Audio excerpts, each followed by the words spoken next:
Hello, everyone, and welcome to episode 443 of Constructive Criticism. This is the All Be One Pick 2 set review. It is the moment where we all become one together with our Lord and Savior, Elish Norn. Abe Stein, how are you feeling about Elish Norn? Phyrexians win, man. I'm feeling complete. I think they got this one in the bag. I think the people voted way back when Mirrodin was besieged, and we all know that from now on, it's Phyrexian mana the whole way through, baby. Phyrexian mana is something that we will be talking about today, but before we do that, I want to give a shout out to some of our newest patrons. We have Brendan, Jackson, and Michael as our three newest patrons this week. And I want to give a special shout out. I made a comment that I'm like, hey, every dollar helps. And y'all didn't disappoint. We got three new patrons this week. If this happens every week, I don't even need to find another job. If we just do this every week, just give these shout outs. And legitimately, something that if you're watching the pre-show, and fun fact, you actually got a bonus benefit that you didn't even know about when you sign up for $1, that you get early access to this show, and the live recordings to all set reviews.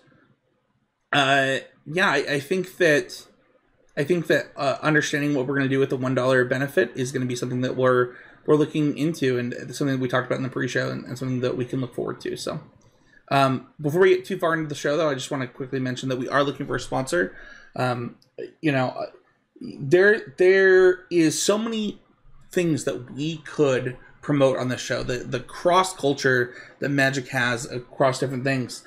This is the ultimate 8-bit Do controller. 8-bit Do makes third-party controllers, and this one, Abe, is connected to my PC. It has its own 2.4 connection that plugs into USB. Then I don't even use my Xbox controller on my PC anymore. I just use this, and then I can just flip the switch, go to my Switch on my TV next to me. It is pretty close to an Xbox controller. It is the best controller I've ever held in my hands. It's got, paddles on the back. It is the nicest, best controller I've ever held in my hands, and it has a versatility that I would really appreciate if 8-bit Do wanted to sponsor us and give us a sponsorship. I could promote all your stuff, 8-bit Do. So if you want me to promote your stuff, just shoot us an email at ccmtg.info@gmail.com, and we can do that. Abe, do you like this, the way that I've done this segment? You look so disturbed by the way I'm doing it. I'm not disturbed by it. I was just thinking about how that controller really looks like it has all of the ergonomic benefits of the Switch Pro controller. Do you want to see the worst thing in the world? Because we can actually talk about this on the podcast. So I actually have all three of the controllers. We're thinking of right here. So we have the greatest controller of all time that has ever been created, the Xbox One controller, but switches to the Pro D-pad, right? It is unequivocally, and it's got the back grippy things. It's the best controller. You've got the one that's modeled after it, right? The Switch Pro controller, right? Yeah. So I want to show you how much smaller this one is.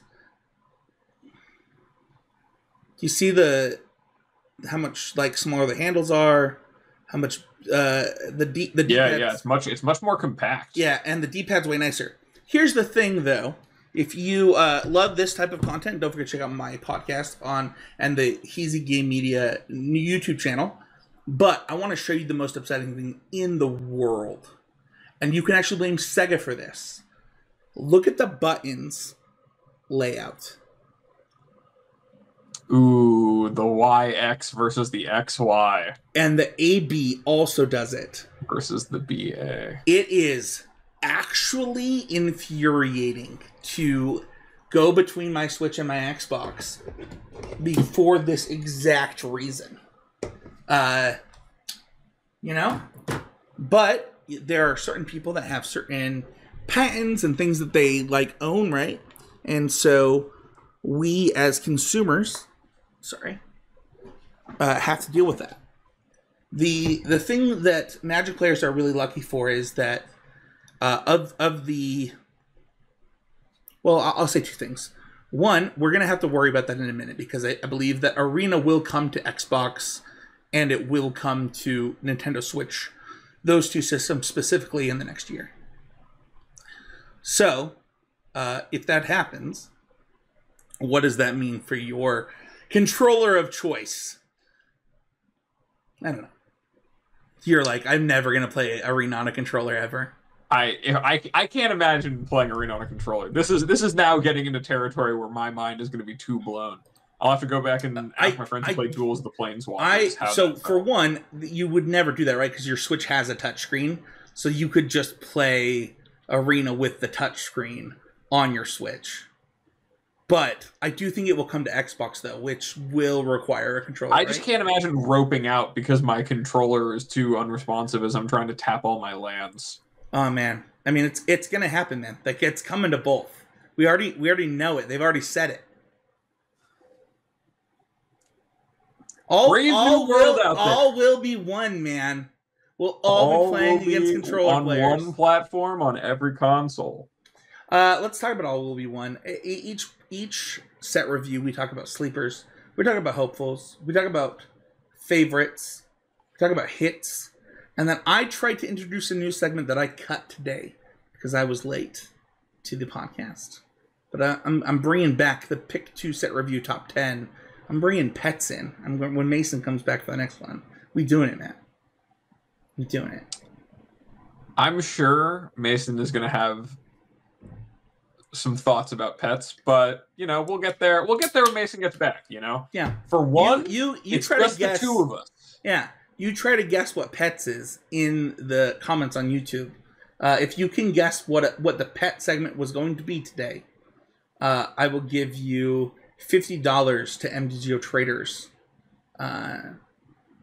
So first one to guess it. All right, let's go for sleepers. Cards that you think will show up in decks but people aren't talking about. I'm gonna go first. I think this card is a sleeper because of how people are talking about it. So we have Jace the Perfected Mind. This card is 2 blue and a Phyrexian blue. Phyrexian mana is back.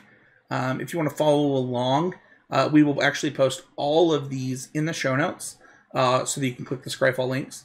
This is a legendary Planeswalker Jace. It has completed, which means that its Phyrexian blue can be paid for 2 life or a blue. It comes in with 5 loyalty. It has a +1 until your next turn. Up to 1 target creature gets -3 -0.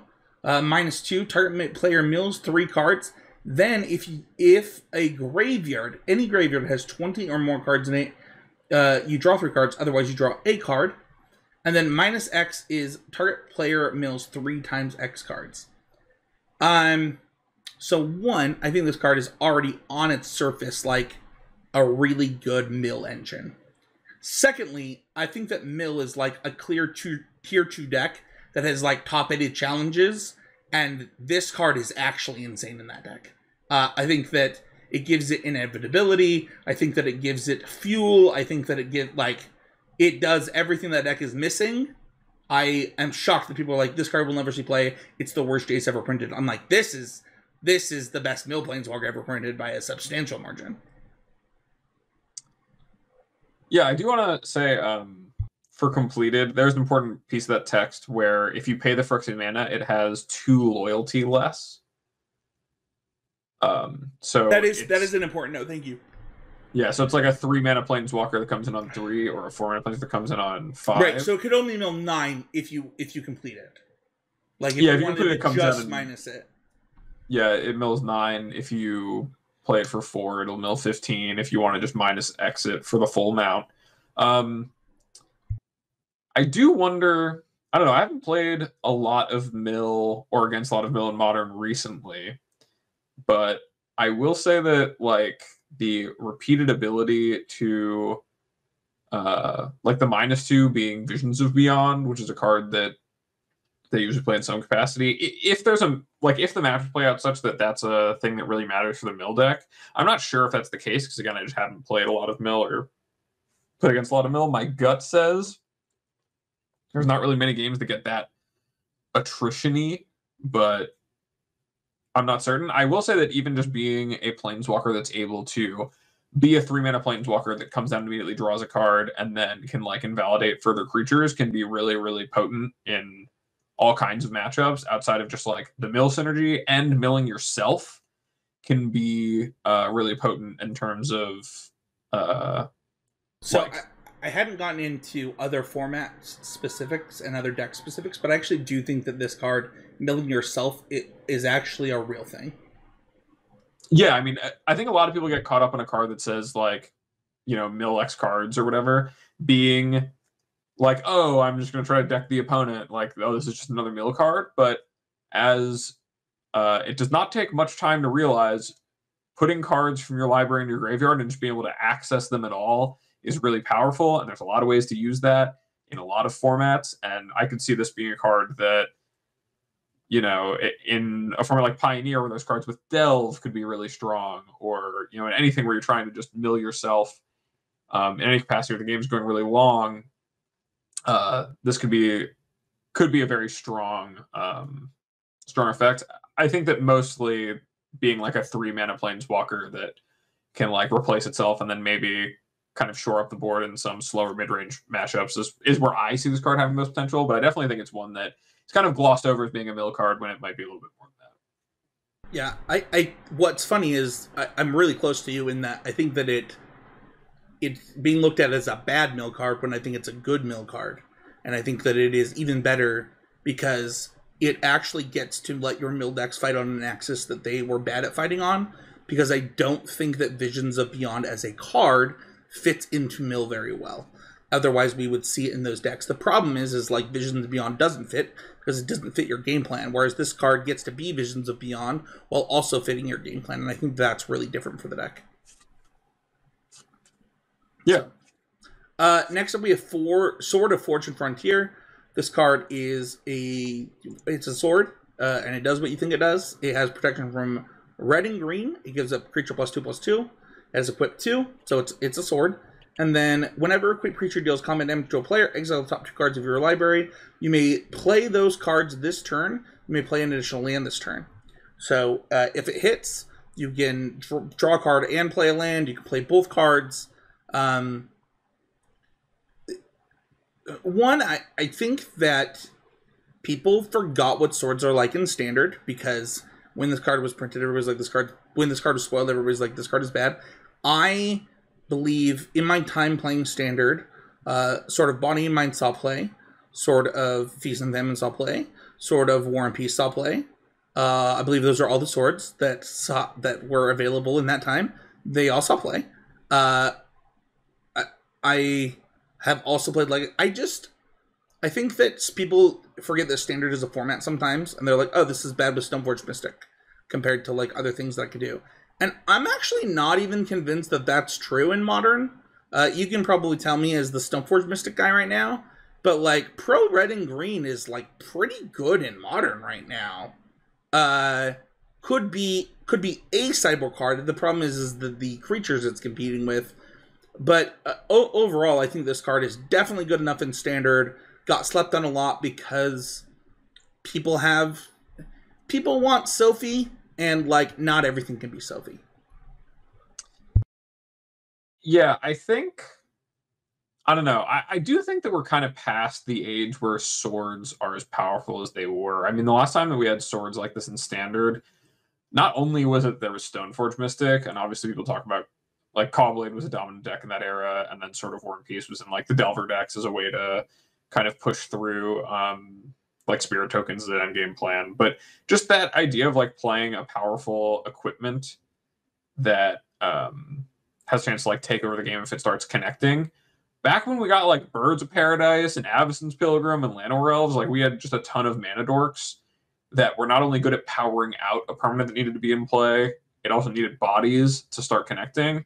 I was a little bit bigger fan of them there. I do think this sword, its abilities are really powerful. Like people say like, oh, I want Sword of Fire and Ice, but the strongest part of Sword of Fire and Ice is like, the protection from red is really important, right? Because red is just most of the like removal that's splashed into decks. And I think that outside of like red and black, you can't really get a better protection. Like those are the two key ones where you really want to have that. Right, and green makes it unblockable in a lot of matchups. So green is like a good starting point, in my opinion. Right, it's definitely not a bad one, but also just effectively like having the possibility of drawing 2 cards when you're already in a position where you're like, okay, I've invested a bunch of mana onto the board. Yeah, I've got this equipment. Now I'm going to be generating, like I'm going to be drawing 2 cards a turn on top of my draw step if I'm also connecting with a creature. Like if you're ever in that position, you're probably winning. Well, it kind of reminds me of Sword and Feast and Famine in that way, right? Where it's like, okay, I'm ahead. I have an equipped sword. Like you're in trouble, and then like the equipped sword just buries you, and I think that's the thing that Sword of Feast and Famine did in Standard. It's not what Sword of War and Peace did, but War and Peace that wasn't what it was for. Feast and Famine and Sophie do that, and then Body and Mind had a whole. The only reason Body and Mind saw play was protection from green, right? It is literally the protection from green sword, and so all of the pieces of the buffalo, all of these parts of the buffalo, add up to me to like, you know, we have a Delver deck that could maybe use a pro red, pro green sideboard card. Go ahead. Yeah, I think that as much as I might be doubtful that a card like this has room in Standard these days, it's really hard to say, especially with like a Braid being commonplace out of like most decks, and they're not really currently in Standard. I believe there will be, but they're not currently really being a premier like red and green deck that is playing to establish a board state and like outsize people, right? There's not a need for a sword like this in a lot of matchups, and also Artifact is a more vulnerable type than it has been previously. This has all the makings in the same way that like Sword of Body Mind was played because it was the only sword out, right? It was released in Scars of Mirrodin, and then Sword of Feast and Famine was in Mirrodin Besiege, where people really took over that when it came to like what sword you're going to play. Well, Body and Mind came back around, right? Like it as with War and Peace to like as a sideboard card for Blue Manji. Oh, right, when there was just the Simic deck. Yeah. But as far as the trigger on the sword, which is like, you know, obviously protection is the mill 10, whatever. But the trigger is similar to Feast and Famine in that Feast and Famine generated you like not absolute card advantage, right? It wasn't just draw a card that you would use whenever. Right. And it wasn't like and it generated a mana advantage of, okay, you'll get to untap all your lands. So you get to like do this now, and if this is safe, then you get a free action basically. In the same way, Sword of Fortune Frontier has a way to like snowball out of control and a way of like gaining incremental card advantage on the opponent and gaining a mana advantage on the opponent. And both of those are really potent in terms of like starting to piece apart those decks. The deck that I see this the most in is actually that blue deck that I talked about, the like the Delver-ish decks. Because 1 mana in that deck to like, if you get a trigger and you get 1 mana, it's like, oh my gosh, like the world is your oyster in that deck. So yeah, the timing on the card draw might be the biggest barrier for like the mono blue deck, where you don't. But like a lot of your spells, the land matters in that deck, whereas yeah, hitting the extra land drops really adds up, and probably the protection's pretty important if those matchups start to exist. Like Solarian Terror can't actually hold off everything. Yes. But like revealing 2 counter spells you can only cast during your main phase is kind of rough. So it's probably a balancing act. I do think there's room for it to exist. Yeah. It obviously doesn't have the untap all my lands ability of Sword and Feast and Famine that the blue deck really liked. But that being said, I don't think a card needs to be Feast and Famine good to have a chance. No, not at all. Yeah, I think people definitely have written it off. I mean, myself included. I'm a little skeptical of its ability, but I think that its ability to exist as a sword and be a card that's really played.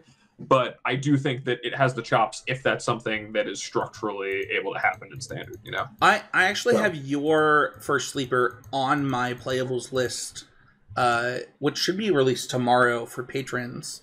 Talk to me about Drown and Ichor.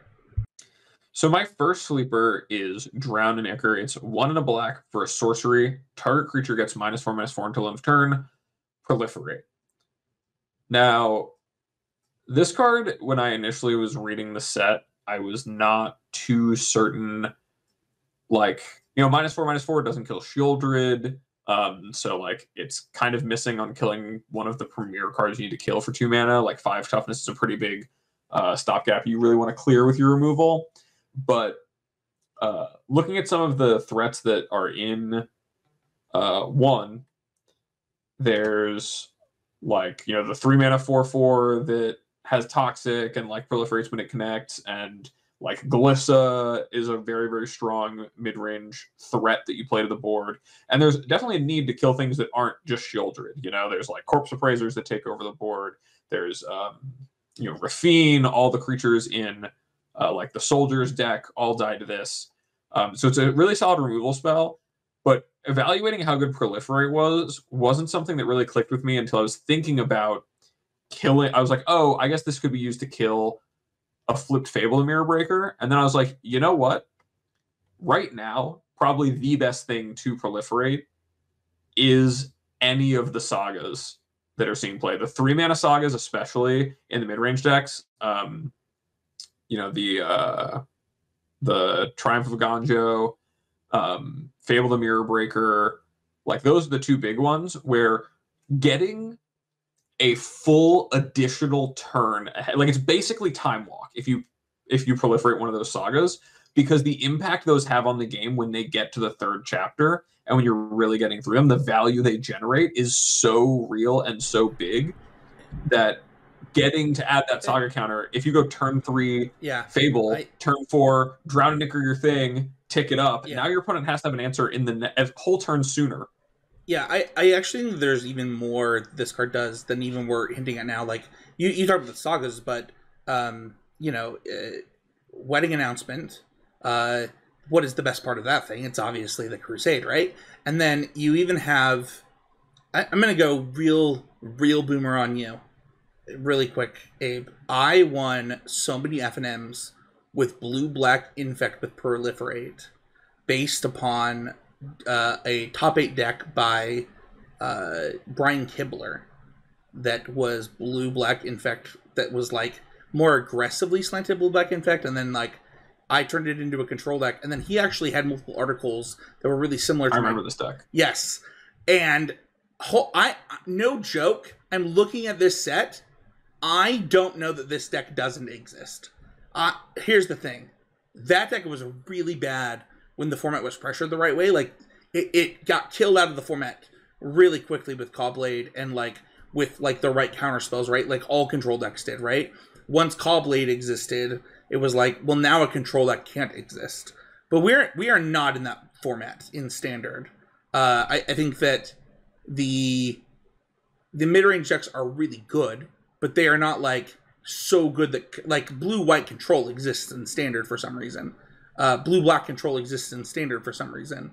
None of those have the synergy that this card offers some of these decks. The downside of this card, and what I have in my document, is that it does not kill Shieldred. Yeah, that's the biggest thing about it, is you're going to be signing up to play a 2-mana sorcery speed removal spell that doesn't kill arguably the most important single creature. But if you look at it in the lens of, like, this can be a card that is really impactful in the early game and set up some really, really powerful stuff in terms of, like, proliferating sagas or, like, getting additional loyalty on planeswalkers, things like that, like, actually do add up. But especially the sagas was the biggest one for me. Kind of leads into my... It's funny, though, because before you move on, I just want to mention, like, one of my favorite cards in that blue-black controlling proliferate Infect deck. While Enoch Nexus was cool, and, like, while the creatures changed, one of my favorite cards was Tumble Magnet, and I can't imagine this card with Tumble Magnet. Like, that sounds like just a really great time. So my other sleeper, which basically for the same reason, that for me, these sleepers were like, just for me, the epiphany that you could proliferate not only your sagas from Kamigawa that have these creatures, but your opponents in order to expose them as creatures for your removal spells or whatever, and like really change the window on things, is Experimental Augury, which is 1 in a blue instant. Look at the top 3 cards of your library. Put one in your hand, the rest on the bottom of your library in any order. So just anticipate, proliferate. I qualified for a Pro Tour with Anticipate my deck. I have no doubt this card is playable. Like, yeah, exactly. Like, this is just a very playable effect that if your deck is built in order to take, you know, even a little bit of use out of proliferate, you know, any amount of reactive control deck that wants to play this, or, you know, if the mono blue deck decides that it like can afford to play some of these cantrips, and have any way to use the proliferate even by playing its own sagas, things like that, is just really, really potent. And for to evaluate how good proliferate is, I think that some cards are just not going to be there. You know, like Volt Charge is not a card I'm going to see running around everywhere because on rate it just doesn't perform. But both Experimental Augury and Drownenicker, I think, are cards that do perform on rate in what they're trying to do, as far as like just Anticipate is an acceptable card that you can see putting in your deck in the right circumstance. And if the proliferate adds that much to you, it becomes kind of like close to an Attune with Aether scenario where this is just a traditional evergreen effect that smooths out the game, but might be drawing me an additional card of value or like generating a disproportionate amount of value by adding these counters elsewhere. And if that is the case, that your deck can be built such that that's really strong, this card is going to go from, you know, decent card selection to feeling like Experimental Frenzy, or not Experimental Frenzy, Expressive Iteration. I know what you meant. I want to call out that when War of the Spark came out, and it was actually probably for a full year after that, we had the 5-color Planeswalker deck, and then I think we had a Grixis Planeswalker deck, both within that standard. And I'm not saying that like that the Super Friends is possible in Pioneer, but I am saying that depending on we have a 1-mana removal spell that proliferates in this set that kills Land of War Elves and other stuff, and then we have a bunch of other proliferate spells. I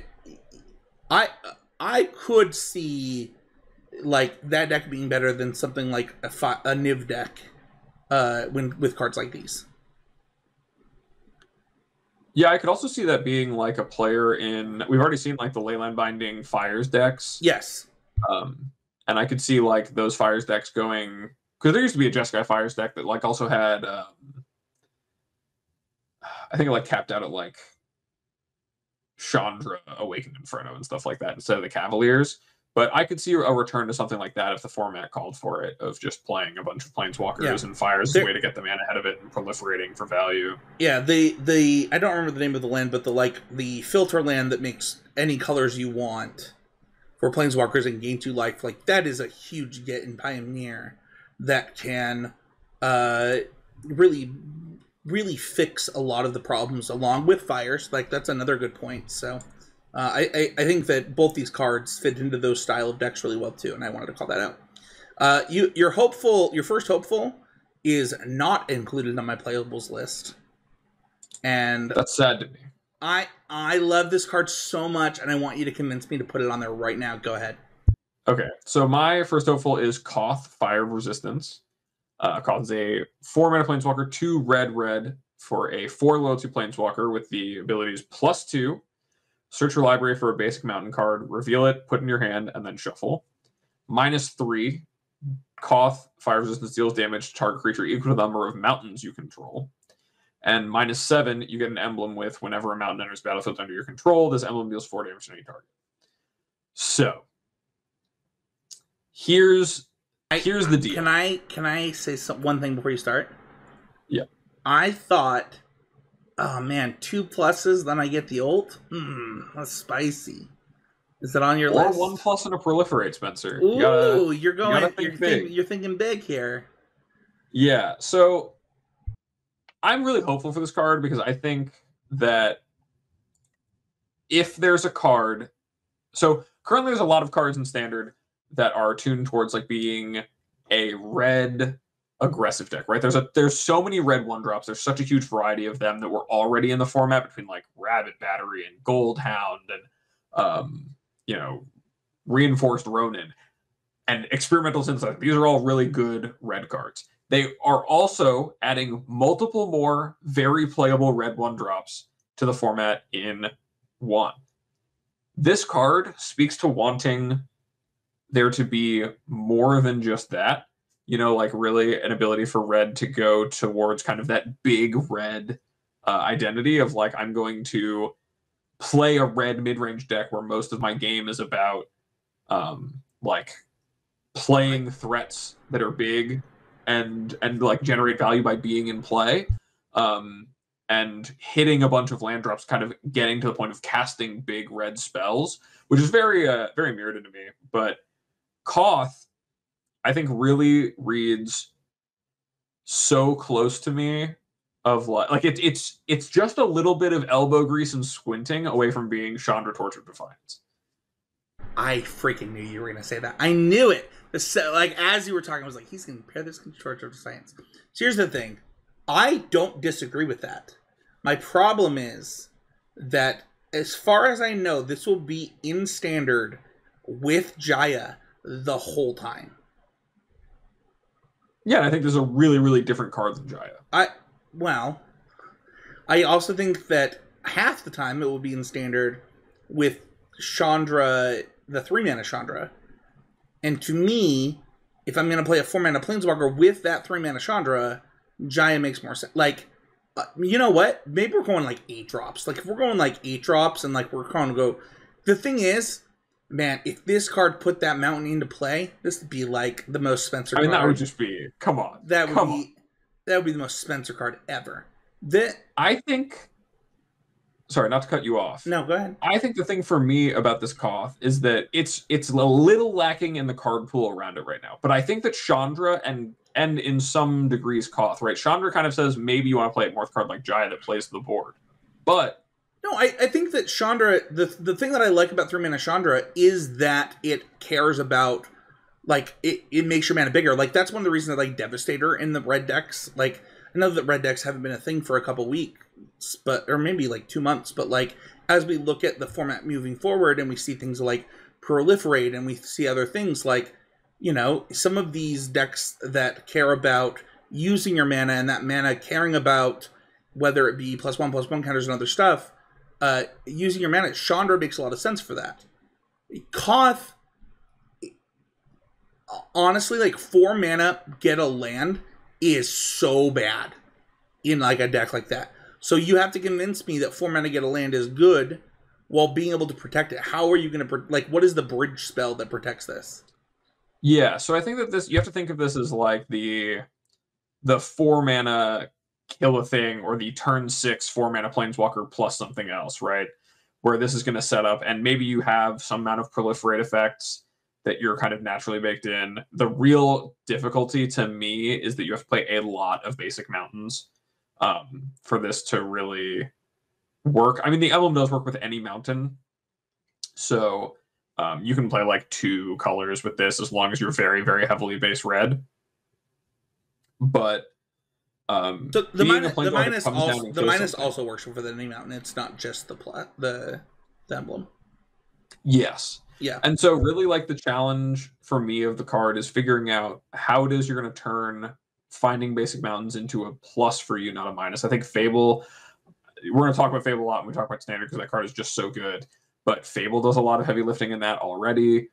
Finding additional mountains is not always going to be bad, especially if you're like playing a game where this is going to like if there's a really reactive deck or not, a deck that doesn't really pressure Planeswalkers very well, right? Like if you're playing it's a blue-white control deck and you're kind of a red-based mid-range deck that plays a Koth and pluses it and is threatening to like either proliferate or plus again the next turn and then like emblem with 2 mountains in hand, that's 8 damage that like right there, and every mountain you're going to draw is turned on. And I think that especially a lot of the core really strong cards in red, as much as there's a bunch of good 1-drops, the ones that are really impressive, ones like Synthesizer, ones like Chandra, those are cards that are really good because they're so versatile and can lend themselves to these different kinds of game plans, and they play bigger card advantage games or smaller condensed games. And I think Koth is kind of unlike Jaya, which is still kind of in both lanes, right? It wants you to have a bunch of creatures in play to really use it for the most controlling of the board.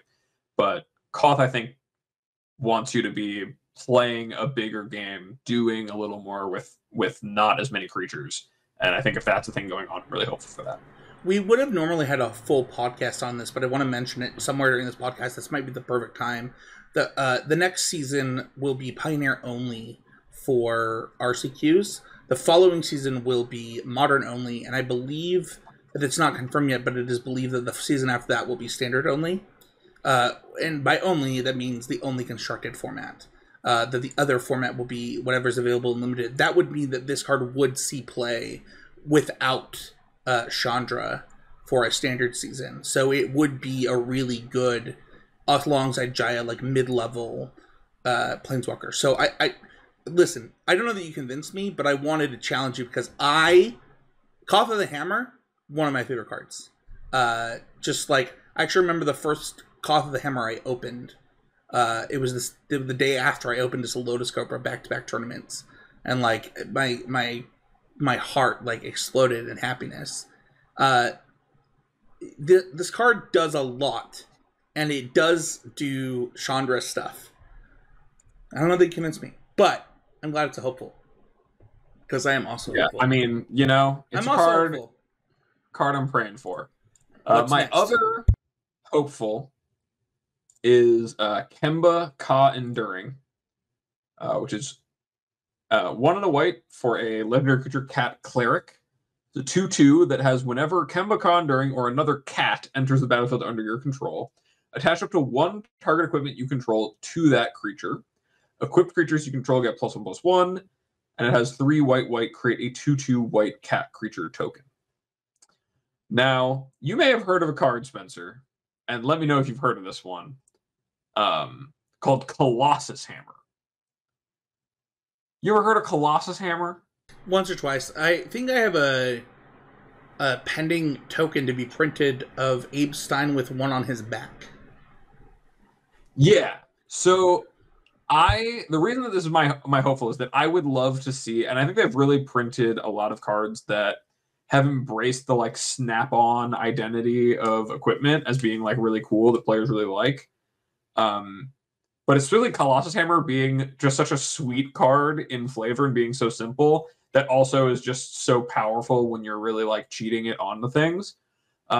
Seeing that archetype kind of find its way and find its footing in Pioneer would be really cool. And a card like this is like almost necessary for anything like that to happen, because you already have Sigarda's Aid, but you can't live on just Sigarda's Aid alone. This is like the most like, this is like, listen, I got a lot of ELO points from Core Outfitter myself, like by Core Outfitting, like what's the name of the armor card? Argentum Armor. Argentum Armor. Thank you. You know what I'm talking. +6/+6. You vindicate everything. Yeah. Abe is like, man, I played so much Quest for the Holy Relic too, man. Don't worry about it.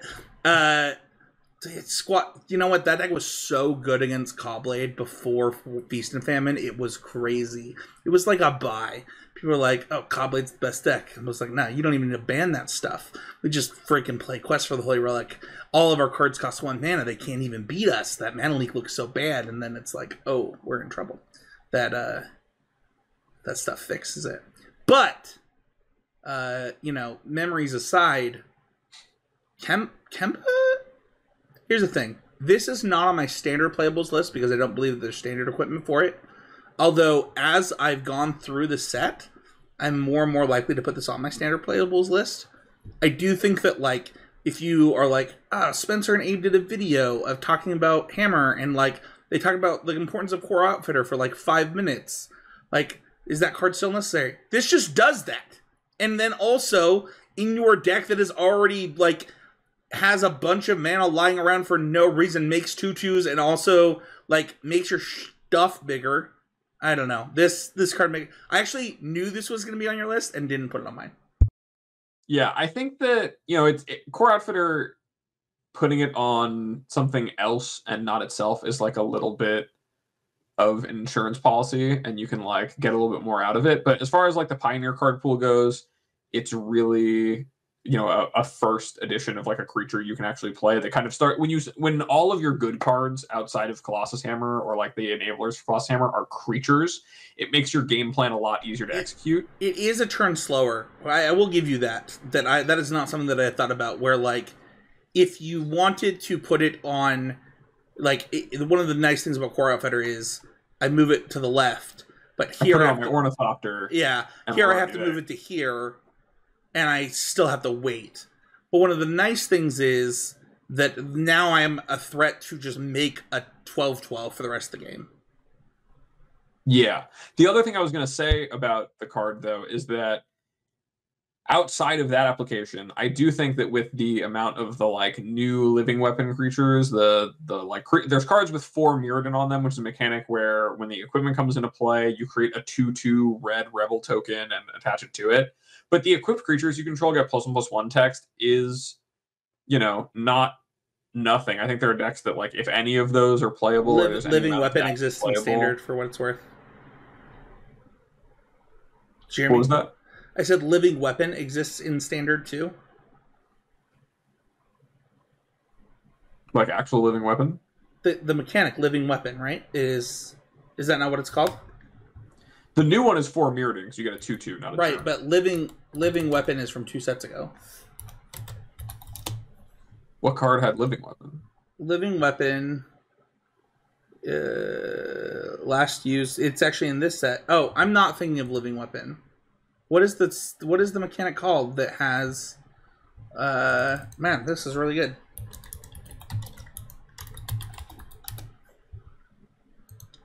It's not called that, and I'm gonna need to fix my set review document. It's called reconfigure. Oh yeah. So we have the reconfigure stuff. Attach target creature you control or unattached creature you control. Yeah. The modular stuff that can come out the creatures that act as equipment too. Yeah, so that's another thing where equipment matters. Rabbit Battery. Yes. Rabbit Bat. There's a lot of playable, cheap equipment. Like equipment that you might play that are also just creatures, like Lion Sash. It's like the inverse of what you were saying. Yeah. And in that part, like even outside of like Pioneer trying to use just to enter the battlefield ability, the equipped creatures you control get +1/+1 text does mean that this could be, in a lot of contexts, just like a 2-mana Lord for some important creatures. It is also an army in a box card, like that. Like 5 mana make a 2/2 is like not the best, but it is a mana sink on your 2 mana creature. There's a lot of things that just like generically make the card good outside of this like one corner case. Although really the reason I'm hopeful for it is that I would like to play Colossus Hammer in more formats, even if it's not as good as playing the Green Machine or Red Black Midrange and Pioneer. I'd have fun doing it. So. Let's go to my hopefuls, and mine are I think less good than yours. Maybe. All right, let's go to the first one. We have Green Sun's Twilight. This is our first Twilight card. This card is Green X. It's a sorcery. Reveal the X +1. That's important. Cards of your library. And then choose a creature card and or a land card from among them. Put the cards into your hand. Put the rest on the bottom of your library. If X is 5 or more, instead put those cards onto the battlefield. So listen. This is a top-end ramp spell. That is all it is good for. And ramp has to be playable in order for this card to be playable. That is not true right now. But I'm hopeful that we get like Cultivate or like Rampant Growth or Farseek or like something that puts lands into play, Explore effects, to make this card playable in the next year. I think that it as a draw 2 is fine in some mid-range decks. And like maybe there's a mid-range deck that could make that work where it needs like an X spell to top out. But I am not as hopeful there. I think this is very much a ramp spell that like goes from like 6 into like 9 or something. Like really cool rampy stuff. I don't know. We talked about in the ramp episode last week, we talked about like the Summoner's Trap ramp effect or whatever of like, getting to 6, and then if your things you're putting into play are just that good, then like getting that far is what matters. this card at 6 mana is basically Summoner's Trap, right? You look at the top 6, you put a creature from play. And so if there's something like Eldrazi level strong that you can cheat in, but it has to be makes it worth it. But it has to be 6 or less still to do that. Because it's still, in order to put, I guess it doesn't. No, because X is just the amount of cards you look at. So if you have an Emrakul in your 6th card, and you pay 6 mana to do that, I've fallen for this trap every time. I've fallen for this trap every time it's been printed. Get it? That was a joke. But I do think that like this is like a fine divination, and then for green decks specifically, for what it's worth, like that's what Cultivate was anyway. So like if look at the top 2 is like literally divination for your green deck, that's usually fine as long as your deck isn't built upon the ramp being the important part of the divination. The thing is like that's not what I like. I want the ramp to be the important part of the divination. So if Cultivate and this were in the same set, right, or like we're in the same format, I'd be fine with that being like, okay, 3 mana green has its 3 mana thing, just like Fable and all of that stuff. Like I also get a 3 mana do something. But we don't have Cultivate. We don't have Rampant Growth. I don't even think we have a reasonable ramp spell that does this, that helps this card. This has to be a future. We do have, we've got some Explosive Vegetation. We've got like some 4s that get you up 2 lands. We might have 1. I think there's 1 in this set as well. Oh, is there? I haven't gone through green yet for my set review, so that would be good. But yeah, so that would mean that you could just like play that on 4 and then do this on 5. But really what this card reminds me of, and like recent memory, is Storm the Festival. Yeah, that is what the it reminded me of. Instead of having the flashback as like the fail rate and the ability to grind through, you have the fail rate in the other way. Do you know that one of my most like popular series is on YouTube outside of like gameplay videos? What? It is literally just me building Storm the Festival standard decks. Legitimately, that is one of my favorite cards ever printed. And I built every ramp deck I met. Like when Binding of the Old Gods was in standard, like I just literally, if there had been PTQs, that is what I would have been playing. In fact, there was an RCQ that I didn't get to go to because I got sick, that I would have just played a Binding of the Old God decks. So that's fine. Next up we have Crawling Chorus.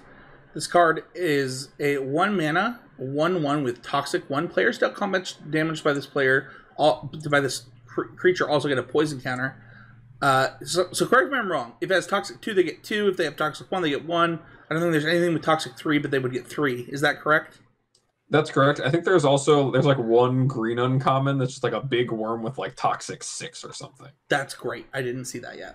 And then when it dies, you get a 1/1 Might artifact creature with Toxic 1, and this creature can't block. This is also in your pick too, is it not? No. Crawling Chorus didn't make mine. It was close though. I do like a good Doom Traveler. So here's the thing. I wrote. I do these set reviews as far as I can get for as long as I can get with my kids. I fully plan on finishing this one for standard, to like make level 0 decks, to talk about with my testing team.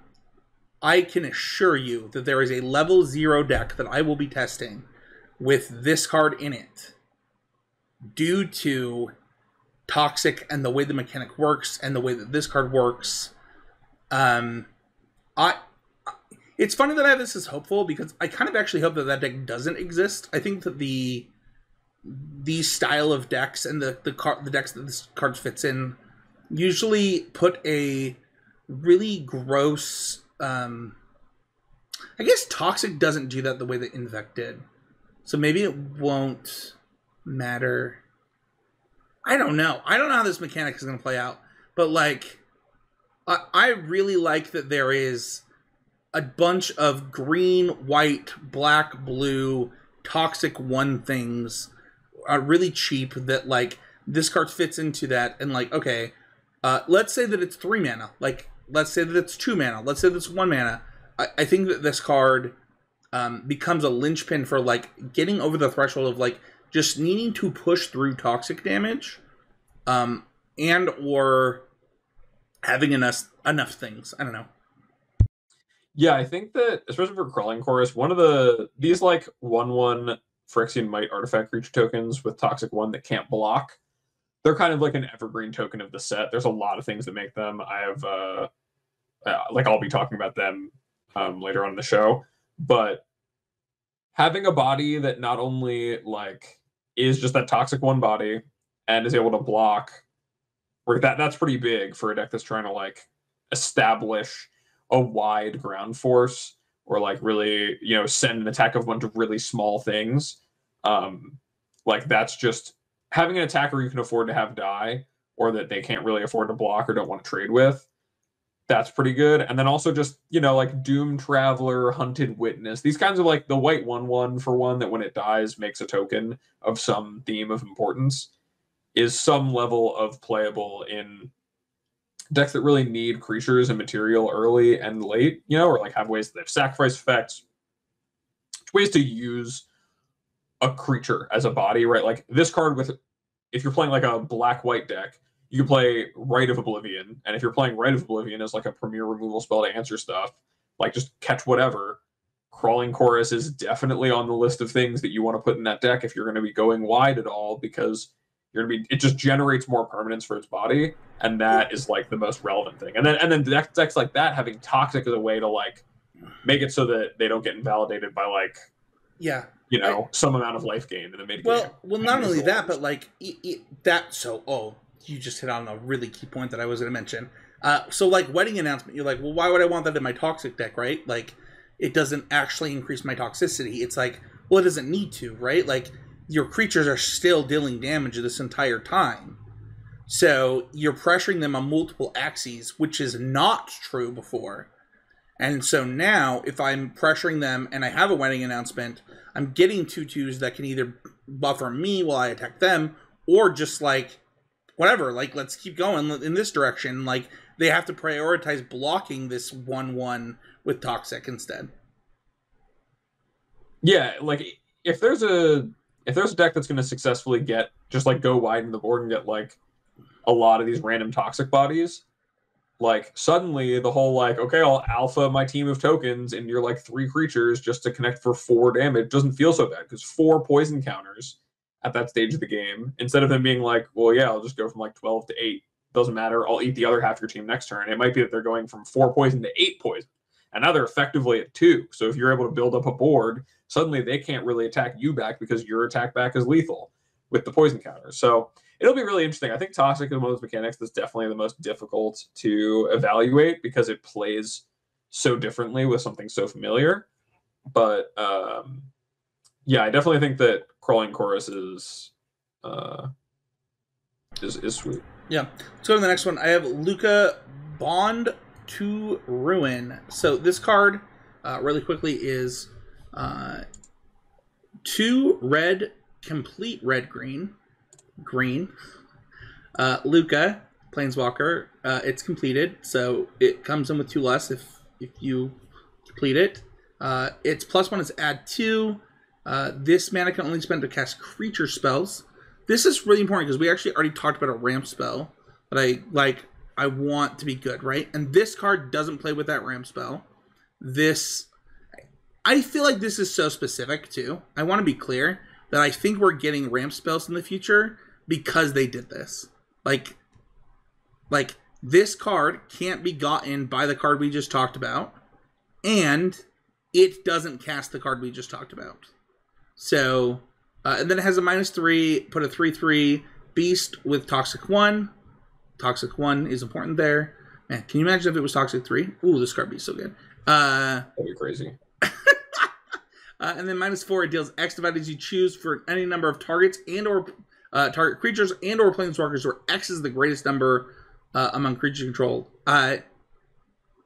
So this card, it's really weird because like it's got this plus ability. You're like, oh, this fits into like this rampy deck, but it actually doesn't cast ramp spells. And it's also a 4 mana quote unquote planeswalker. that doesn't get to use its -4 right away. This card is really confusing, but I think this card's really good.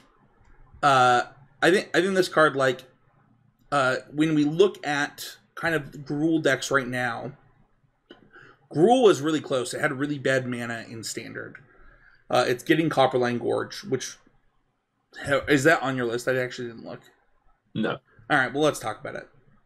So the fast lands are back for Allied Colors, and Gruul getting that is a really big deal because Gruul had really rough mana. In fact, I top aided an RCQ, like a big one, like a 6-round RCQ. Maybe it was bigger than that. Where everyone was like, "Oh, I think Spencer's deck is bad because it's playing the what is the name of the stupid land that I played? The fast land that it's like a fast. It picks a basic land type, but it only gets one of them, and then it's mana confluence for that." Oh, Thran Portal? Yes, I played Thran Portal because my mana was that bad to play this 3-color. Thran Portal's rough. Yes. You're out here doing the most. Dude, I really was. And now, like, that Werewolves deck just gets both freaking Razorverge Thicket and Copperline Gorge. And Luca just gets Razorverge Thicket and Copperline Gorge. I think that the mana is going to help these type of decks a ton. I don't know why this beast needed Toxic for what it's worth. That actually just seems like a tack on. That's weird. I guess it's because it's completed, but it like just making that 3/3 was already pretty powerful. And that minus ability, anytime you have any large creature, is unreasonable in a lot of spots, especially for how it's worded. Yeah, this card, like, it reminds me of Garruk Wildspeaker as just being like, at 4 mana, it's a 3 loyalty planeswalker that could just be coming down on 4 to just make some 3/3s and be on its way out. Or they did limit the mana on it. The Garruk Wildspeaker like untaps 2 lands, and this just adds a red and a green that you can only use for creatures. But if you're just a deck that's kind of like, this is the best part of Arlen, by the way. If you've ever played Arlen, like, that already was like the best part of it, was just adding a red and a green. Yeah, like getting ahead 2 mana, especially if your deck's just full of creatures and you need to be playing to the board. This card is very, very good at playing to the board, and it has, compared to Garruk Wildspeaker, instead of this kind of the overrun ultimate, this kind of has like a kicker where you can just pay 5 mana to cast it, and if you have your big creature in play already, but you need to generate some space and clear down the board or kill a planeswalker or something, this comes down, you -4 it. You know, you get to like kill 2 things of theirs or whatever because you have a 5/5 in play, and then then you're still attacking and you still have your planeswalker. So I think it's really like it's not ever going to be. It's kind of like Huatli, you know. It's not ever going to be a card that is going to be breaking the game wide open. It feels like your deck kind of has to be doing that. But it does feel like from a lot of different spots, it's going to be able to be that resource factory. It's going to be able to push out some creatures that are well sized. It's going to be able to, maybe answer something in play if you have the mana and loyalty for it, or it's going to be able to help you just kind of like develop your game a bit. And all of those together, make it a very playable card. Its modal 5-drop is actually really good in something like the deck I just talked about.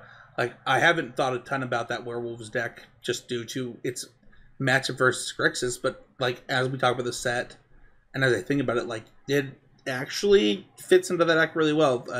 Could be really interesting. So next up we have Capricious Hellraiser. Capricious Hellraiser? It's a Phyrexian dragon, man.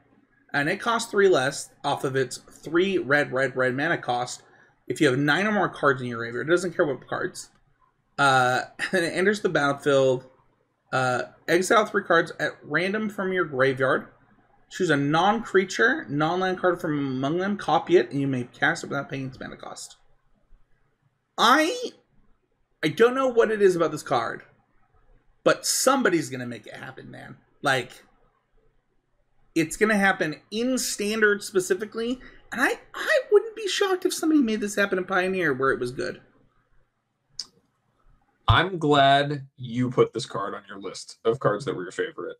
because this was definitely one of my favorite cards when I looked at the set. And really, like, one thing with the set is that, especially because Toxic in and of itself is so difficult to evaluate at its face, it feels like a lot of the cards for me like really have fallen under this favorite or hopeful kind of bucket as far as what it is I'm looking at in the set. And that is a really, really cool place to be in Magic, where I feel like I'm just rooting for all the cards to be good. And I feel like a lot of them could be. And even if they're not, I'm like, these cards are sweet. That's the thing, though. If I can pay red for a 3-drop 4/4 dragon that does this, like, cool. Whatever happened to make me play red on turn 3, had 9 cards in my yard, like, I deserved that. Like, that was deck building, that was sequencing. There's so much that had to go right for this card to be sick, that if it is sick, I really hope it's sick. Now, you know what card this goes well with that we were just talking about earlier? Jace as a little self-mill ender. There are actually a couple other spells matters, like, modal cards in Standard.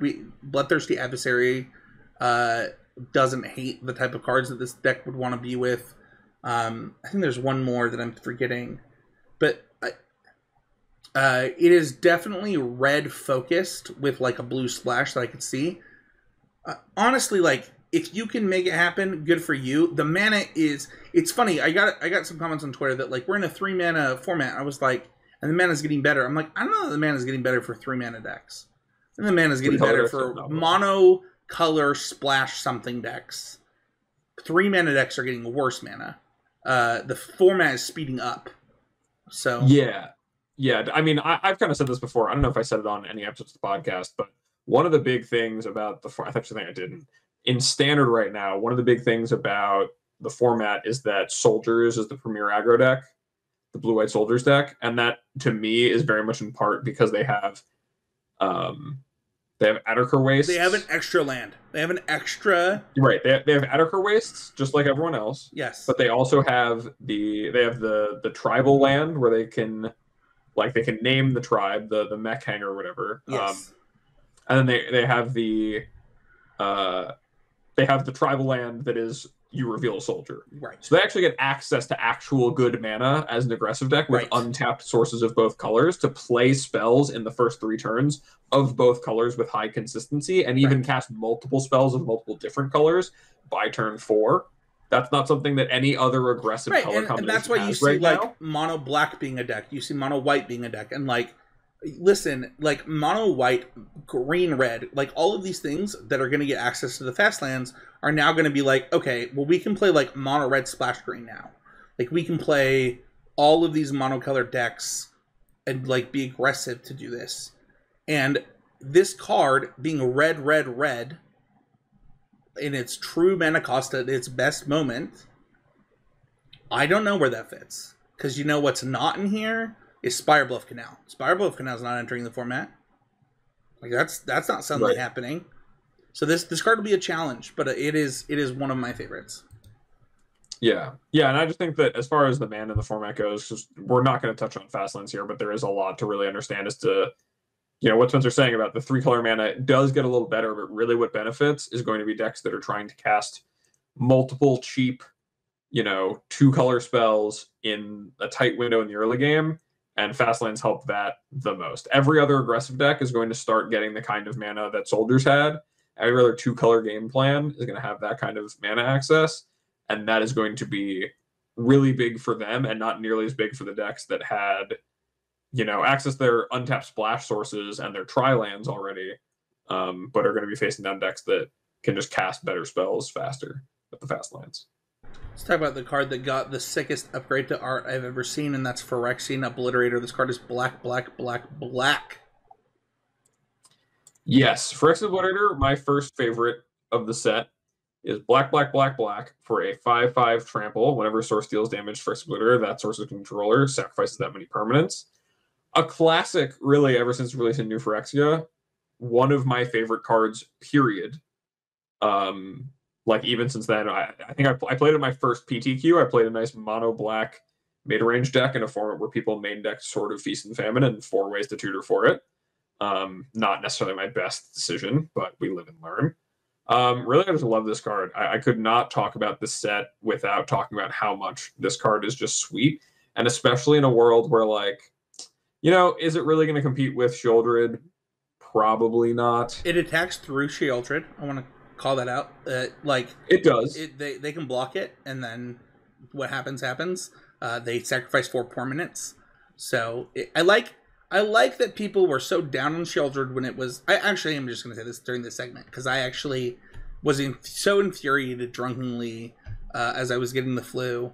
So I was like double infuriated that people were like, I was losing it. Shieldred is a sick magic card, but the amount that it is Phyrexian Obliterator is so much. Where the difference is that it's not black. So, I will say that this card, if you are playing black and they're playing Shieldred and you're playing this, which one is favored if neither of you has a removal spell, Abe? Oh, I mean, I think it is actually the Shieldred. No, it's not. It is. You How? take 5 and you attack back, and then they take 7. They take 6 on the turn cycle. And you take 3. No. Because hold on, they can never block this. You can always block. Okay, you're saying that like all of your other resources can avoid you taking the 4, yes. But they're still only taking 3. How are they only taking? I mean, they are only because they're gaining 2 life every draw. Sure, it's okay. Like I think Shieldred's really, really good. I do too. I'm not saying Shieldred is bad. I'm saying this card is Shieldred. Yeah, I still don't think. I think there's so many. Like I don't know. I think the amount that Shieldred is good is still better than this card. But I will say this. I will say that if you're not playing against Mono Black and they have Fable, Shieldred's way better. So like there are things that Shieldred does better, but I'm not convinced that Shieldred is this like uncuttable, like we literally have seen multiple decks that just cut Shieldred. They're like, no, people are playing around this. I'm not doing this anymore, and they do fine. Like that's what this card is. It's what it's always been. But is Phyrexian Obliterator going to solve the problem if there's too many destroy evils? No, that's not what I'm saying at all, though. But like, if you have to play a split of 4 drops, would you not be more interested now in Pioneer to play a 1/1 split in Mono Black for this? I mean, look, I'm never going to not want to play Phyrexian Obliterator. This one's not even legendary. That's true. It's not legendary. And I will say, if your deck can cast Invoke Despair, it can probably cast Phyrexian Obliterator. It can do both. It should be able to do both. I was always low on Shieldred. I also originally thought Shieldred was 5 mana, so my expectations have always been set low. But I can't believe that people do not see how these cards are similar.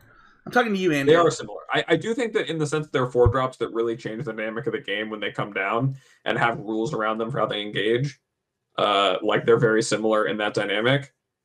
I think that just like because of the nature of like Shieldred netting value when it's not immediately answered and like punishing the opponent even when it's not entering combat, like Obliterator might have just seen its time come and go despite it being one of my favorite cards. But I could not, like I said, man, I played this card in my first PTQ in a form where people had four tutors for their one sort of Feast and Famine in like the only deck people really played, and I was like, you know what? It's just so good.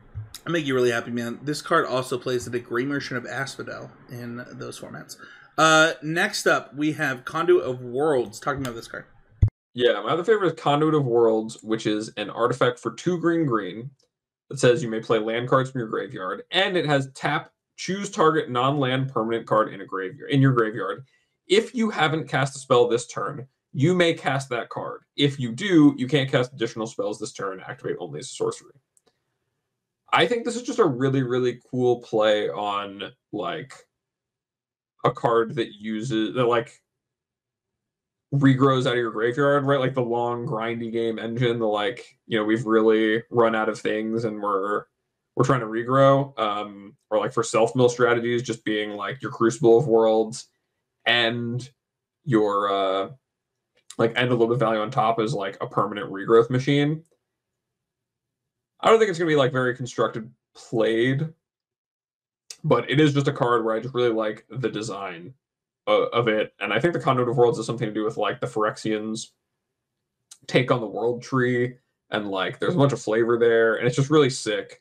And I really like the big graveyard tree. On this episode of CCMTG EDH Commander, this card is sick. This card would go into my binder and go into any commander deck that I had. This is a fun time. I'm just a sucker for cards like this. I don't know. I mean, this is so much kind of like your season. It's so much value. Like, we're just both addicted to value, and we're fine to admit it. I'm not gonna lie. I want to talk about your first hit though, because I didn't know that this wasn't on my list. Okay, yeah. So my first hit, now that we're out of the cards that I just really like and think are neat, in the cards I think are good and I think are neat, we have Skrell's Defector Might. It's a single white for a legendary artifact creature, Phyrexian Might. It's a 1/1 with Toxic 1 that can't block. And it has the ability Phyrexian white mana, tap, so either white or 2 life, tap. Choose a color. Another target creature you control gains Toxic 1 and Hexproof from that color until end of turn. It can't be blocked by creatures of that color this turn. I've seen and heard a lot of people asking, like, I mean, I've gotten questions of like, oh, is this card going to be good in Hammer? It's an artifact creature. It's kind of like a Giver of Runes. Is it going to be good like that? No. Is this card really good? Yes. The ability for this card to be like a Giver of Runes on the standard power level of I'm going to counter your removal spell, or I'm going to make it so I can attack through your things, like, that is so strong and so much like value, especially in a format like Standard, where if you're playing a 1-drop creature, like, you play this on turn 1, the odds of your opponent, if they have a tri-land on turn 1, or, you know, like, they're playing a bunch of mid-range spells, so they're like, they don't have a ton of 1-mana ways to interact. Now, it is a lightning rod that needs to be answered before every other creature that you play gets answered, or on its own, it's going to start the kind of toxic train of getting some poison counters down if that's something that matters for your deck. And it's just a really, really powerful effect and a really powerful card at such a good rate. You know, we've already talked about some of a card that goes with this card as far as like cheap 1-mana white cards that do this. I'm gonna pull this up really quick. So forgive me, podcast listeners, but like my drive. But I'm just going to list off of the playable cards that I have in white. I'm just going to list the decks that I have them playable in, okay? I have Toxic White decks, Toxic White decks, Toxic White decks, White Midrange deck, Toxic White decks, White decks at large, White Mono White Midrange decks, White decks at large, Toxic White deck, Toxic White decks, unknown. So, I think there's a theme in this set for Toxic White decks. Yeah, white-green is definitely the toxic color pair. That's just in white cards that I see standard playable. I'm just talking about standard in this. That's all my sheet is for. And the thing about this card is like, I got a coaching session with somebody that they were like, oh, this card can't block. Like, how could it possibly be good? Like, you can't do that thing. And it's like, yeah, that's why you can't do that. Like, no. I don't get a block with this. Target itself, give it protection. It says another target creature on the ability. Well, I mean, that's even double the reason. They're really messing around then. That's but it's not like you're ever really trying to block with your Giver of Runes anyway, you know? Like, that's totally fair. There to protect, because it would do the other thing anyway. That's totally fair. That's a good point, Abe. I think all around this card is it does a really good job of being like what a perfect creature to be legendary too. That is like, if they don't need to answer, get 2 of them. Yeah, like, who cares? Answer the first one, and if they can, they can. I don't know. I think this card is a total hit in standard.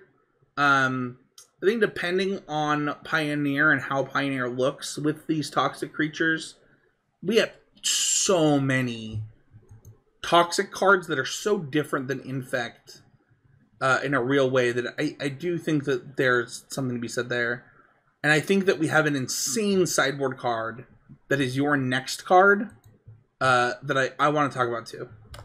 Yeah. And the last thing I'll say about Skrelv, though, is that, like, as an artifact creature outside of just standard, like, not only in standard does it protect, it allows you to just, like, play some creatures you want to protect and then have them be protected. Like, this is going to be a barrier. It's like having a shield counter on all of your creatures that you play afterwards. So, like, if you're trying to just play a creature, it's good. But also being an artifact creature for formats like Pioneer, where you might want to do something like Ensoul Artifact something. This is an artifact. No, I totally agree. Totally agree. Yeah, super good. So, my next card, though, is Skrelv's Hive. So really, Skrelv is just the best character on the set for me. And this is a 1 of the white enchantment. This is beginning of your upkeep. You lose 1 life and create a 1/1 colorless Phyrexian Might artifact creature token with Toxic 1, and this creature can't block. And it also has the text Corrupted. As long as the opponent has 3 or more poison counters, creatures you control with Toxic have lifelink. So this card is basically a Bitter Blossom, with the exception that it doesn't do the thing that Bitter Blossom did of... Well, it doesn't necessarily do the thing Bitter Blossom did of making it so your opponent can't attack you, because they can attack you. What it does do is that it says that you are going to just constantly have... like, be generating more and more attackers with these Toxic tokens. And that eventually, if you're getting that initial, like, if in the early game you're getting that initial burst of Toxic in, now all of your other Toxic creatures, including the tokens you're making, are going to gain that life back for you. So even if you're in a position where, like, okay, I got them to 3 poison, I have this Skrelv's Hive, but I'm kind of bleeding out to it because I can't get anywhere with it, you can just start alphaing the tokens in your opponent. And if they're blocking at all, you're gaining life when they block, or if you're connecting, you're gaining the life for the tokens. So you're not actually, like, stuck in the I'm dying to my Bitter Blossom problem as much, because you're not losing the creatures necessarily. And even just at the beginning of your upkeep, lose 1 life, create a 1/1 artifact creature token. There's so many cards in the format right now that, you know, like, gain value with you, like, getting artifacts, or care about you having artifacts around, or artifact creatures, right? Like, if you're playing a red-white deck with Voltaic Surge, this means your Voltaic Surges are always going to be on. If you have, what's the name of that card? Yeah, you think of that for a second. I'm gonna jump in if that's okay. Yeah. Like, this corrupted ability of giving them lifelink is insane to me. Like, because you talked about how, like, it's like, oh, like, you know, you lose life turn, they can attack you back, but it's like, well, one, they're gonna not be able to attack you back eventually, because they're, like, your things will get lifelink, and they're taking poison from all these little tiny things. I think this card is, like, slam dunk. I have it rated in standard by itself. If I'm not mistaken, I have it rated as just a C without caring about its sideboard playability. And with its sideboard playability, I bet it's actually, like, a B+ overall. I think this card's just really good. Yeah, I was thinking, I realized now what I was thinking of, which is that you can play this with, like, I mean, this would be a stretch on your mana, but, like, the Oni Cult Anvil strategies of, like, just needing artifacts to fuel these output things. There's a lot of things on the Kamigawa set that, like, care about having a bunch of artifacts around, and this churning those out is really valuable. But also the fact it gives all of your Toxic creatures, not just these tokens, lifelink, is, like, it means that if you're, even in matchups where, like, it's kind of combat-y and mid-rangey, this effect, if you're going to be able to get those initial poison counters, is going to add up to you having just so much more life to work with over those games. Where, like that 4/4, we didn't talk about it in this episode. There's a creature, at least I don't think it's one of yours. How does Anical Anvil read? Onicolt Anvil. The creature doesn't do the damage, artifact. Right? No, the Onicolt Anvil makes them lose life. It's whenever an artifact dies. Oh, I was gonna say, if I'm, like, sacrificing Toxic creatures to deal poisons, woo! That would be a little too spicy, even for my taste. Such a spice. But, like, with Bloated Contaminator, the 3-mana 4/4 trample Toxic 1, when it deals combat damage to a player proliferate, like if you have this card in play now and you get them to that 3 poison counters, now your contaminant, right? Your efficient aggressive creature is going to have lifelink, and that's going to matter. Yeah. You know, like that all adds up and makes it so that you're going to keep on in the way that I think this really illustrates just how, and will really be kind of defined by how good Toxic is a mechanic and how it really plays out when we actually have the cards. So it's kind of hard to know. I'm so confused already. Yeah, it's really hard to evaluate. Money Call Anvil, and it actually sounds really good with some of these cards, but it's like they're both good as 1/1s, and then they also have Toxic, so like they're pressuring your opponent in multiple ways, which I really like. But it's like, how much of that do I need for it to matter? It's really interesting. Right. This card for me, the reason it wound up being a hit and not a sleeper or not a favorite, because it literally, when I was writing my set review for it, I was like, okay, it's got to be on there because I love the card so much. But the reason it elevates the hit for me is that there's actually just so many applications for a card like this, because every aspect of what it does is valuable in some way. Like the bitter blossominess of it is really good. The fact it makes an artifact creature token instead of just a regular creature token is something you have to take into account and can be powerful. The fact it has Toxic, we don't even know how good or bad that is, right? Like the fact it gives these things lifelink gives it a much better, like a much different fail rate. It's such a difficult like mechanic to evaluate because it's so new to Magic and like a new plan, something we know. But I think this card really does just have so many different potentials that I would be so shocked if it wasn't a card we see a bunch of play. Like this is even good with just Wedding Announcement. Yeah, right. Like you're just going wider. That was one of the things that I talked about between the 2 cards that you talked about. Wedding Announcement is good with both of them. It doesn't matter if they have Toxic or not. Both of them are able to make 2/2s that maybe they don't block.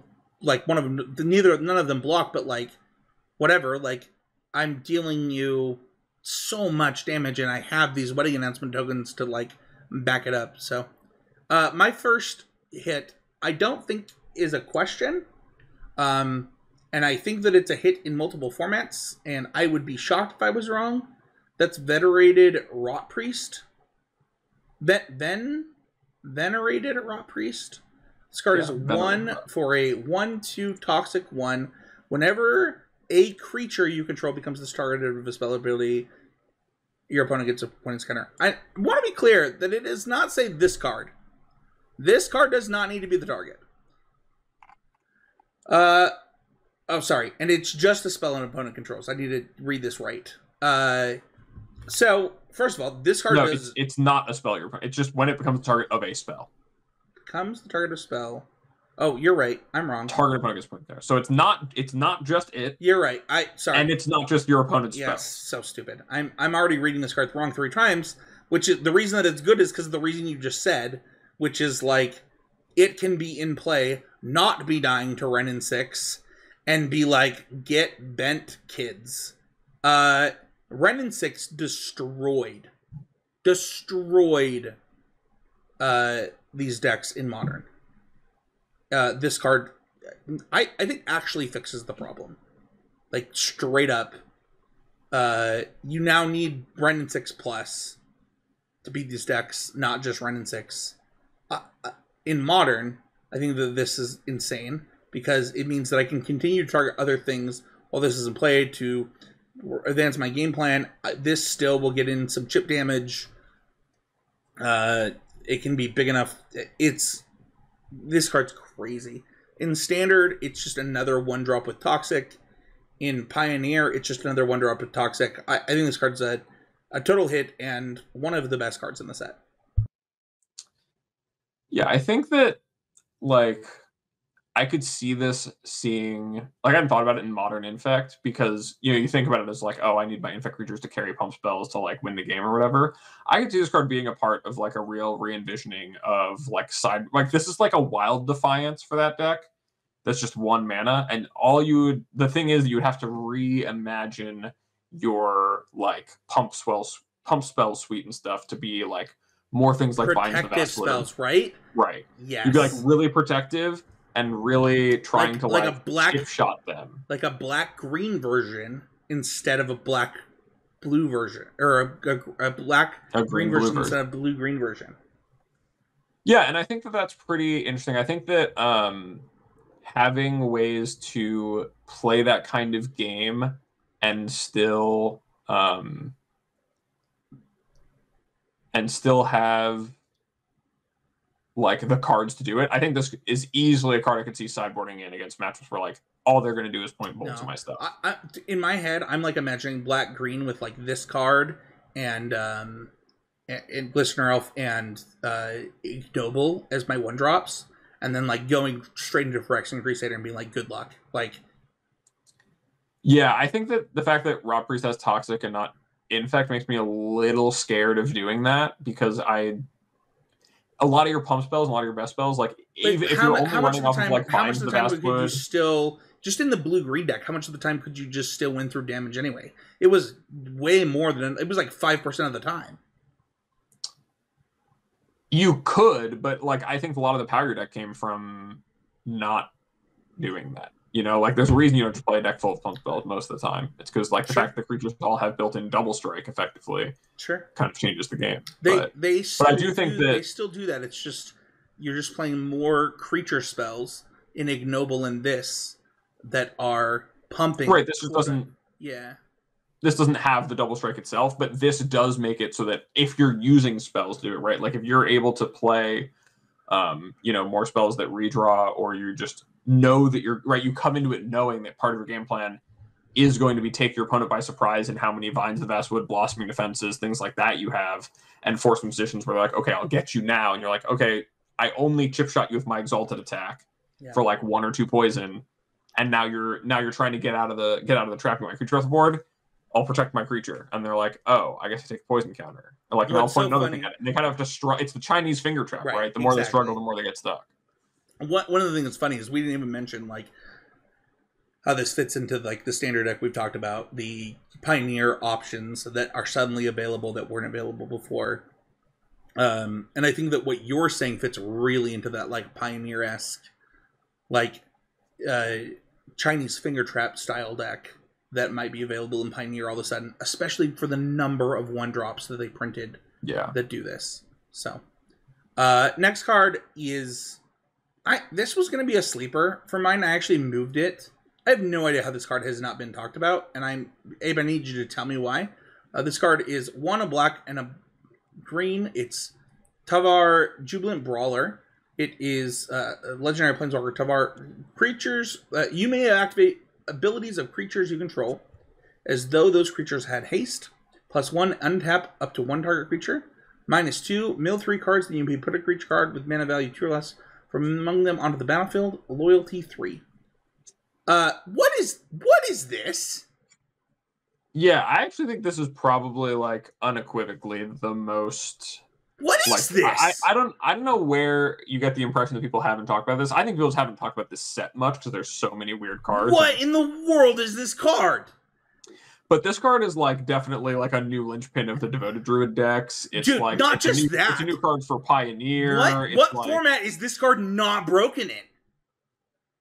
Yeah, I mean, Devoted Druid is just the easiest way to be like, oh, I just put this being in play, not only can just put a Druid into play itself and make me go infinite on mana right then and there, it also can just like do a million things. I've had friends talk to me about playing Rally the Ancestors with this card, because then you can start using the ability, you rally back, you can use all the abilities immediately. So weird. This card is a very, very, very, very strong card. What in the world is this? This is like what people lied about how their cards worked in elementary school good. Like, what in the world? What is this? So at the bare minimum, Elves already was green-black due to the ETB elf in Pioneer. Now you just free roll every elf ever in history to like. I would be shocked if this card doesn't get banned in some format, but man, is it going to be so sweet and fun to play with. Like, if you like taking game actions, this card is so cool. Yeah, I've heard talk of, in those rally decks, using your Fiend Artisan to sacrifice itself to go get a new Fiend Artisan. to like you just chain off all the Fiend Artisans in your deck, and then like go get the other thing, and then cast your rally and get all your stuff back, and it's like that. It's such a powerful ability. There's like an artifact from Lorwyn that has the same ability as the static ability. It's just some random rare, and it's like that's like a classic, like, oh, this is a sweet commander card, but like it's just a do nothing artifact. This is a planeswalker with all the relevant text on that artifact. What is happening? I don't. Why does it untap a creature? What's funny to me about this is like it's like I just made a joke about how like, oh, all your elves like they do the thing for free, but like they don't just do the thing for free. If you put like an Elvish Archdruid into play, you get to untap it. Yeah. What? Why do you get to do that? Because that's what the card says, Spencer. I don't understand. Yeah, this is a hit. What was really funny, I sent this to a couple teammates. I was like, hey, I think this is the best card in the set. And they read it. They were like, yeah, I don't know a card that could be better in the set than this card. Yeah. Yeah, I think it's one of those things like so obviously just like, wow. That's really good. It's a rare Abe. You just need to find a way to break it. If only we could. If only it's like, you know, we've only listed like 4 things you can do with it already that are going to be really broken. But if only I can find the right way to do it, this card's going to be really good. If any of these 4 ways I'm thinking of and the millions I'm not thinking of yet pan out, this is going to be a really strong card. Yeah. That's going to do it for this week's episode. You can find out the rest of the CCMDG Network. We got tomorrow, the time of the recording, not even the time this will actually come up before this episode. We're going to release Sam Black's early impressions of All Is One early tomorrow. Work with the editor to get that out early, stuff like that. You can also check out this show every month, doing an episode with Myth and Michaela. I also invited 2 new shows to the network. If you're listening to this, let us know. You can like, subscribe, and comment. We usually read YouTube comments. We usually read Patreon questions during this part of the show. These shows go so long, Abe, when we do these set reviews, we can't do that. But if people wanted to find you directly, where could they do that? They can find me over at twitter.com/morenothings. I still have openings for coaching, especially with the set coming out. I'll probably be starting to devote some of that time I was leaving available for coaching to practicing standards. So if you do want to get something on my schedule, you should really reach out sooner rather than later so I can make sure to fit you in. But yeah, that's stuff with me. How about you, Spencer? Yeah, I've got a pretty getting close to full coaching schedule myself. I did have somebody reach out to me that was like, they made a Twitter account to reach out to me. And I just want to be clear that you don't need to do that. SpencerHowland@gmail.com is just my email. It's really easy to use. I'm happy to say it on the podcast because like I don't believe a bot's listening to me say those words. But yeah, I do coaching. I have quite a bit that I'm doing right now. I want to just give a shout out to those who have reached out and done the $1 Patreon since last week. Just the support in me not having a job and like you guys trying to help me do Magic full time is really awesome. You can find the show at Spencer13, or find the show at CCMTG. You can find me at Spencer13H. You can find Mason at Mason E. Clark on Twitter right now for Magic. And say something nice about Mason before we go, Abe. Or something mean. You can do whatever you want. I just want to say I've had a couple of conversations with Mason while he's been gone. And he's still keeping it $150. He's really still the best. He's not missing a beat out there while he's gone. So what I'm learning is that you're talking to Abe and not me, Mason. Thank you so much. We'll see you guys on next week with another episode of CCMT. That's a lie. I actually can't have that. I literally talked to Mason today. I can't actually lie like that. Bye, everybody.